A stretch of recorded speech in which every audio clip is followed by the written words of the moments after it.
on a envie avec Philippe de franchir cette barre un petit peu fatidique du milliard d'euros de chiffre d'affaires. Monsieur Roas, merci beaucoup d'avoir accepté cette invitation. C'est un plaisir. Ça fait un moment que je voulais faire cette interview depuis 2020, si vous vous souvenez. Oui, je me souviens. Je vous Je vais pas dire que c'était un harcèlement, mais je me souviens avoir reçu plusieurs mails. ça rejoint un peu ce que vous dites, il faut toujours oser. Exactement. Et c'est comme ça. Et persévérer. Ouais, parce que ça a pris quand même 3 ans, mais je suis très content et honoré que vous me donnez du temps. Maintenant. C'est très bien. Du coup, moi, ma première question, c'est par rapport à votre parcours. Pour ceux qui connaissent ou connaissent pas, vous êtes dans l'IT ou la technologie depuis les années 80, où vous avez... Ça va pas me rajeunir, ça. Vous pourriez vous dire la fin des années 80. Fin des années 80. Mais en fait, c'est pas vrai, depuis 83. 80. Moyen 80. Et là, vous êtes gradué de Télécom Paris. Oui. Et c'est ensuite que vous avez commencé à travailler en tant qu'employé, normalement. Alors, j'ai fait 3 ans de recherche et développement chez Alcatel en sortant de Télécom Paris parce que je voulais réellement faire de la technologie. Et donc, j'ai été à la tête d'un laboratoire de recherche sur ce qu'on appelait à l'époque la ligne à 2 mégabits et tout le début de la numérisation. Après, j'ai quitté Alcatel pour rejoindre IBM, qui était à l'époque la plus grande compagnie du monde. C'est l'équivalent de ce qu'est Google ou Amazon aujourd'hui. J'y ai passé 2 années, puis là, j'ai rencontré mes 2 amis, Philippe Kassoula et Eric Benamou, et on a décidé qu'on avait fait le tour d'IBM et qu'on pouvait se lancer et voler de nos propres ailes, et on a créé en 1989 notre première entreprise qui était un cabinet de conseil en transformation par la technologie déjà à l'époque, et la technologie à l'époque c'était les télécommunications. Le cabinet s'appelait Télis Consultant. Avec du recul, est-ce que vous pensez que vous étiez courageux avec vos 2 associés d'avoir sauté ce pas après C'est toujours difficile de dire bah oui, j'étais courageux. Il faut pas être courageux, il faut être insouciant. Il faut pas avoir peur du lendemain, et je pense que c'est ce qui nous caractérisait.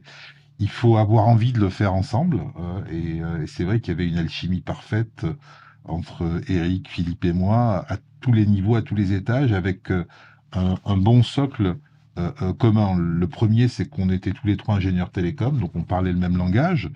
Le deuxième, c'est qu'on partageait aussi des valeurs communes.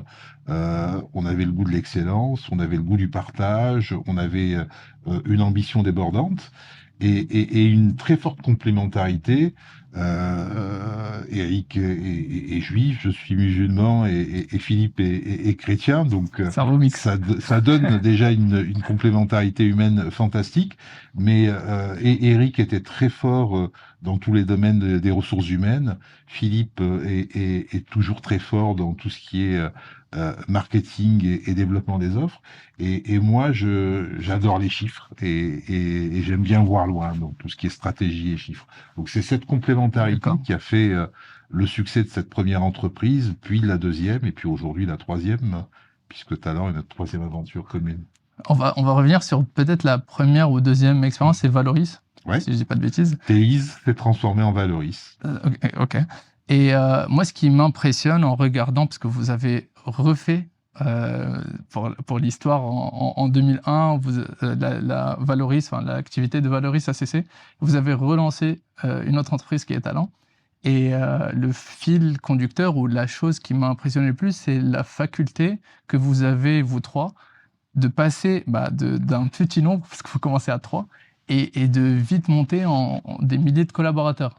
Est-ce que ici il n'y aurait pas un petit secret qui peut expliquer cette duplication en fait de modèles? Alors je ne sais pas s'il y a un secret, mais notre recette à nous, c'est quoi? C'est de croire en ce qu'on fait, de le faire avec passion et de le faire avec des gens avec lesquels on aime se retrouver tous les jours. Après des dizaines, des centaines, des milliers de collaborateurs, c'est la chance, c'est la vie, c'est les rencontres qui qui font cela. Notre première aventure, TIS Consultant, c'était 50 collaborateurs. On s'est marié avec une autre entreprise pour créer un groupe Valoris. On est monté à 1200 collaborateurs. Ce groupe-là a collapsé. On est reparti from scratch, de zéro, en capitalisant sur ce qu'on avait fait d'intelligent et puis naturellement sur ce qu'on avait fait d'idiot. Et ce qu'on avait fait d'idiot, c'était d'oublier qu'une entreprise, sa vocation première, c'est de créer plus de richesse qu'elle n'en consomme, c'est-à-dire sa rentabilité. C'est elle qui garantit sa pérennité. Et là, dans Talent, on a franchi les différentes étapes qu'on avait déjà franchies à l'époque, 10 millions, 20 millions, 100 millions d'euros de chiffre d'affaires, c'est-à-dire près de 1000 collaborateurs. Et puis aujourd'hui, on a envie, alors Philippe et moi, puisque Eric s'est arrêté à l'approche des 250 millions d'euros de chiffre d'affaires et plus de 2000 collaborateurs, on a envie avec Philippe de franchir cette barre un petit peu fatidique du milliard d'euros de chiffre d'affaires qui, dans mon imaginaire, pérenniserait Talent une fois qu'on cessera d'y travailler. Voilà. D'accord. C'est très clair comme vision. Aussi... Comme état d'esprit, parce que c'est pas une vision ce que je viens de dire, c'est juste un état d'esprit. C'est juste du qu'il mental. faut y aller, il faut sauter, il faut croire en ses capacités. Il faut beaucoup travailler. Attention, le travail, c'est ce qu'il y a de plus fort. Hein. Pour ceux qui aiment le basket, pour moi, le plus grand joueur de tous les temps, c'est naturellement Michael Jordan. Et Michael Jordan disait, alors en anglais, comment il disait? Il disait hard work beats talent when talent doesn't work hard. C'est-à-dire le travail dur bat le talent quand le talent ne travaille pas dur. Donc on peut avoir du talent avec le jeu de mots qui va bien avec notre entreprise, mais si vous n'avez que le talent et que vous ne travaillez pas, vous atteignez assez rapidement des plafonds de verre que vous n'arriverez pas à percer. Et à un moment donné, c'est le travail, la recherche de la performance, de l'excellence qui fait que vous passez les différentes étapes. Je vais m'arrêter à quelque chose. Moi, je travaille ici chez Talent depuis maintenant 9 mois ou 10 mois. Et je sais que non seulement on est labellisé, donc on est Great Place to Work. Oui. Et aussi, quand j'ai commencé à travailler ici, il y a cette bienveillance du travail. Oui. Comment est-ce qu'on pousse les gens à travailler plus? Parce que du coup, c'est sortir de sa zone de confort, passer moins de temps avec sa famille, vous m'arrêtez si je me trompe, et faire un peu plus que le nécessaire afin de rester compétitif, surtout dans des domaines comme ça, d'innovation, où tout va vite. Vous l'avez dit plein de fois dans des interviews, où il faut s'adapter, soit on est grand, soit on se fait détruire. Et comment vous inculquez cette valeur de travail pour des gens qui quand même veulent un peu leur bien-être? C'est quoi la balance pour vous? Parce que le travail n'est pas contradictoire avec le bien-être. D'ailleurs, on le trouve, hein, ça fait, et vous l'avez souligné, plusieurs années, je crois 6 années d'affilée, qu'on est Great Place to Work, c'est-à-dire un endroit où il fait bon vivre, alors qu'on est une entreprise qui cherche la performance, on a une entreprise qui, moi je le dis souvent, est là pour jouer la Champions League, pas pour être dans le ventre mou. Et la bienveillance, elle s'équilibre avec l'exigence. On ne peut pas être bienveillant si on n'est pas exigeant. Et on ne peut pas être exigeant si on n'est pas bienveillant. Il faut avoir le niveau d'exigence adapté à la bienveillance. Et ça doit s'équilibrer. Si on est trop bienveillant, on va perdre de son exigence et on va rentrer dans le ventre mou et on ne va plus être une entreprise premium. Et si on est trop exigeant, on peut passer du côté de l'intransigeance et là c'est pas bon. Okay. Donc sans arrêt il faut essayer de chercher cet équilibre, et cet équilibre il change au fur et à mesure que vous grandissez, il change au fur et à mesure que vous découvrez d'autres domaines d'activité, d'autres pays. Voilà, ce qu'il faut c'est être en accord et en harmonie avec son ambition. Okay. Il faut avoir une ambition grande si on a des grands moyens, si on a beaucoup de volonté, moyenne si on a des petits moyens et on n'a pas beaucoup de volonté. Donc l'équilibre entre l'ambition et les efforts que l'on est prêt à consentir, c'est ce qui est le plus important. Derrière moi, il il y a le portrait d'une grande championne. C'est une championne qui a un talent extraordinaire. Moi, ma Hans première Jaber. rencontre, c'est Hans Jaber, c'est notre étoile. Ma première rencontre avec elle, elle date pas d'hier, elle date de 2011. En 2011, j'étais à l'époque ministre du Commerce et du Tourisme pour aider mon pays dans une période importante de de son histoire post-révolutionnaire, et j'avais invité Yannick Noah à venir faire une exhibition en Tunisie pour relancer le tourisme et montrer que la Tunisie était un pays dans lequel on pouvait venir sans aucun problème Ouais. sécuritaire. Et Yannick était venu vraiment très gentiment et avait joué quelques balles avec une jeune joueuse qui quand même venait de gagner Roland Garros junior. Et le hasard a fait que j'étais là ce jour-là et que je lui ai remis Magnifique. son trophée. Donc les planètes s'alignent. Et Yannick, après quelques échanges, m'a dit elle a du tennis, cette petite. Et cette petite, elle avait 16 ans. Et son tennis, réellement, lui a permis d'atteindre le niveau qu'elle a depuis elle a travaillé dur. Voilà, elle s'est fixé les objectifs. C'était évident Ok. qu'elle allait réussir. Alors c'est vrai, première finale, beaucoup de tristesse pour elle. Deuxième finale, un peu moins parce que à l'US Open, je pense que Swiatek était peut-être plus fort. Et puis là, samedi dernier, une très très grande tristesse parce que Ouais. c'est une fille qui mérite d'être la première tunisienne, la première africaine, la première joueuse du monde arabe à gagner un tournoi du Grand Chelem. Et je devrais pas dire joueuse, je devrais dire joueur, parce que il n'y a pas eu non plus au Ouais. niveau des hommes Ouais. ni de C'est joueurs. vrai. Peut-être si on prend en compte Yannick Noah, effectivement, il est d'origine camerounaise, mais D'accord.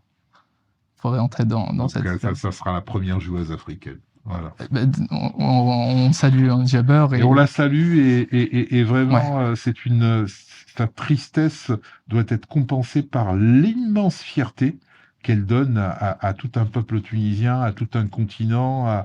Vraiment, elle y arrivera, j'en suis persuadé, j'en suis sûr. Monsieur Hawass, est-ce que dans votre vie, vous étiez très proche d'un rêve et vous ne l'avez pas réalisé à un moment donné? Et comment vous êtes resté motivé si ça rejoint un peu ce qui se passe avec Hans et peut-être d'autres personnes on a tous des rêves, qu'on les communique ou pas, et parfois on est à deux doigts de les toucher et on sent que ce rêve, il part un peu plus loin. Comment rester focus en termes de vision et motivé? Est-ce que vous savez une anecdote qui peut-être peut parler à toute personne qui vit ça?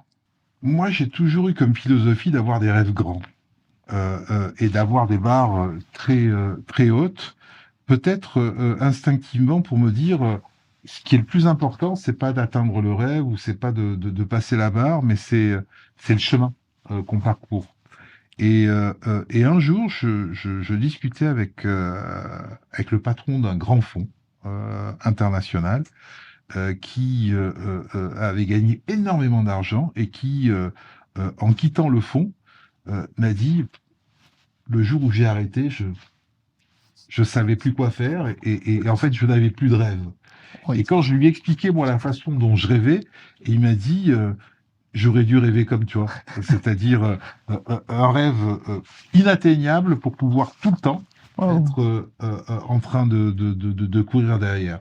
Je pense que c'est ça. Si on a des rêves pas suffisamment grands, il y a peut-être une forme de lassitude ou une forme de déception le jour où on les atteint. Donc voilà, c'est un peu comme ça que je me suis construit. Après, j'ai pas de déception, j'ai pas de regrets. Et pour moi, l'avenir est toujours le point focus, le point central. Ok, merci pour ce partage. Je vais quand même rester sur une question un peu personnelle. Après, on va parler plus de talent, de technologie, etc. Parce que je sais que vous êtes passionné surtout de technologie et d'avancement. En tant que CEO, quel est le KPI que vous ou qu'un CEO type regarde quand il y a beaucoup de monde, qu'on n'arrive pas à faire du micromanagement et vous dites que vous rêvez grand et j'imagine que vos entités aussi ont cet ADN-là. Du coup, peut-être le quotidien, enfin, peut-être on peut pas suivre totalement le quotidien, mais on peut faire plus confiance aux gens avec qui on travaille, mais est-ce que vous avez des KPI qui jaugent, en fait, si vos objectifs sont atteints, surtout que vous avez un rêve très large, de quelle façon vous passez votre journée? De manière simple, quand on est entrepreneur, ça veut dire qu'on a envie de créer une entreprise. Sa vocation, l'entreprise, c'est de créer plus de richesses qu'elle n'en consomme. Si vous avez une formule qui fait que vous avez besoin d'injecter plus de richesses que vous ne créez, ça ne marche pas. Donc le premier KPI, c'est ça. C'est est-ce que l'énergie que j'ai créée est supérieure à l'énergie que j'ai consommée? D'abord la mienne, et puis naturellement l'énergie collective. Une fois que vous avez ça, ce que vous avez envie, c'est de pousser la machine à son maximum. Si je donnais un exemple ou si je faisais référence à la Formule 1, je dirais que pour moi, le meilleur pilote, c'est pas celui qui rentre avec la voiture en pleine forme et qui finit au milieu dans le ventre mou. C'est pas celui qui met la voiture dans le bac à sable dès le premier virage, mais c'est celui qui va arriver premier et qui, au moment où il a franchi la ligne d'arrivée, sa voiture tombe en lambeaux. Qu'est-ce que ça veut dire? Ça veut dire qu'il est allé au maximum de ses possibilités et qu'il arrive avec un travail à faire à ses ingénieurs. C'est messieurs, ce que vous avez fait, c'est magnifique puisque j'ai réussi à gagner, mais maintenant, il faut pousser ses limites. C'est comme ça qu'on n'a pas de regrets. Quand on est persuadé d'avoir fait son maximum, on n'a pas de regrets. Quand on est persuadé d'avoir réellement tout fait pour gagner, Ouais. on ne doit pas avoir de regrets. Parce que la victoire, elle est jamais garantie, elle est jamais assurée. Vous avez toujours des compétiteurs. Et il faut des compétiteurs. S'il n'y a pas de compétition, ça veut dire que vous n'avez pas de progression. Mais ce compétiteur, il est en capacité lui aussi de gagner. Donc, perdre ou gagner, ça fait partie du jeu. Et d'ailleurs, on retrouve exactement la même chose, c'est les sportifs de grand niveau. Ce qu'il faut, c'est ne jamais avoir de regrets. Et la seule façon de ne pas avoir de regrets, c'est sans arrêt se dire, est-ce que j'ai tout fait pour pouvoir y arriver, mais quel que soit le sujet que je traite. Je vais voir un client, est-ce que je me suis préparé? Est-ce que j'ai révisé? Est-ce que je me suis documenté? Est-ce que je sais exactement quel est le contexte? Est-ce que je sais exactement la valeur ajoutée que j'ai? Si j'ai toute cette préparation qui est déjà faite, quelle que soit l'issue du rendez-vous, pour moi, il est réussi. Comment définissez-vous talent, vu que c'est un cabinet d'innovation et la technologie avance et change tout le temps? C'est quoi votre corps métier et comment vous gardez le cap sur ces nouvelles technologies pour former les gens qui sont là? Enfin, comment vous le définissez, talent? Alors, pas comme un cabinet d'innovation, c'est trop restrictif. Okay.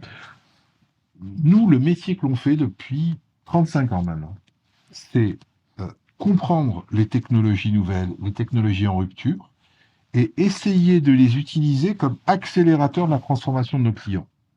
Et quand une technologie n'est pas suffisamment en rupture, elle ne sert qu'à améliorer l'efficience, l'efficacité des clients. Et quand elle est en rupture, elle peut servir aussi à faire de manière différente et donc à innover.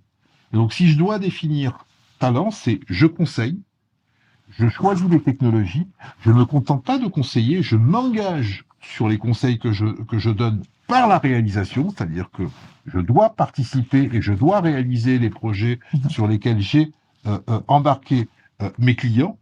Et ces projets-là, leur levier d'accélération, c'est la technologie, c'est ça, le métier de talent depuis sa création. Alors, au départ, on le faisait sans le formaliser de cette façon-là. Aujourd'hui, on a suffisamment de recul, suffisamment de track record, suffisamment de clients qui peuvent témoigner de notre capacité à les avoir rendus plus résilients, rendus plus efficaces, ou à les avoir poussés à innover pour pouvoir dire je suis un cabinet de conseil, d'expertise technologique qui accélère la transformation de mes clients par la technologie et par l'innovation. Et en plus, un cabinet international, puisque nos clients ne sont pas forcément que sur le sol ou le territoire français. Donc voilà comment je qualifie le talent. Très bien, c'est très clair. Sur un horizon, parce que je sais que vous mettez toujours le cap sur 10 ans, quels sont,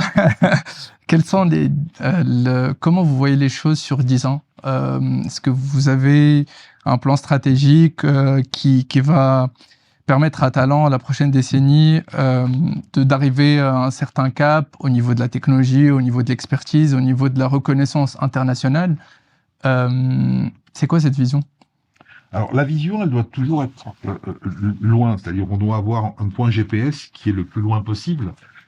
Après, le chemin, il est jamais la ligne droite, on tire des bords et on profite ou on fait face, on profite des opportunités ou on fait face à de l'adversité.